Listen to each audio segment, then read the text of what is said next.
marcher d'une manière digne de la vocation que vous avez reçue. C'est l'apôtre Paul qui dit ça aux chrétiens d'Éphèse, dans le chapitre 4, les versets 1 à 3, je crois. Et ça me fait penser à une pratique très courante aujourd'hui, c'est le fait de noter les gens et les avis. Si on regarde un film, c'est ce qui s'est passé chez nous il y a peu de temps, on va regarder les notes et les commentaires des gens.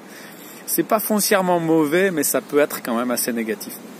Et ça me fait penser à cette parole de l'apôtre Paul. Voilà, marcher d'une manière digne de la vocation que nous avons reçue. Il faut penser d'abord premièrement qu'on est noté aussi par les gens, nous. Il n'y a pas que les restaurants et les boulangeries qui sont notés, mais les gens nous voient vivre et ils peuvent nous donner des mauvaises notes ou avoir de mauvais avis. Donc on doit faire attention à notre vie, c'est vrai. Ne pas se mettre une trop grande pression sur les épaules, mais savoir qu'on a une vraie responsabilité. Notre vie est regardée, scrutée. Et les gens vont parfois décider de plus s'intéresser à Dieu parce qu'ils nous ont vus mal réagir. Alors c'est excessif, mais ça nous montre qu'on a une responsabilité. Et c'est excessif et ça nous montre que nous, dans nos avis et dans nos notes, on doit être bienveillants. Non seulement vis-à-vis des restaurants, des boulangeries ou des coiffeurs et coiffeuses, mais aussi vis-à-vis des gens.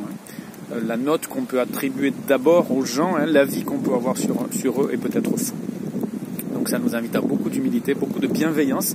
Si on doit donner une note un jour, qu'on donne une note bienveillante et qu'on laisse une seconde ou une troisième ou une quatrième chance, et qu'on pense à l'avis qu'on a sur les gens, qui peut être un mauvais avis, on a eu une mauvaise impression, on a eu une mauvaise expérience, et bien qu'on laisse une seconde, une troisième, une quatrième chance pour avoir d'autres avis, pour fonder notre avis, et puis pour pas enfermer les gens dans leur méchanceté ou dans leurs erreurs, leur donner des chances. Voilà, l'esprit, comme le vent qui souffle ce soir, nous anime et nous pousse à vivre de manière digne de notre vocation.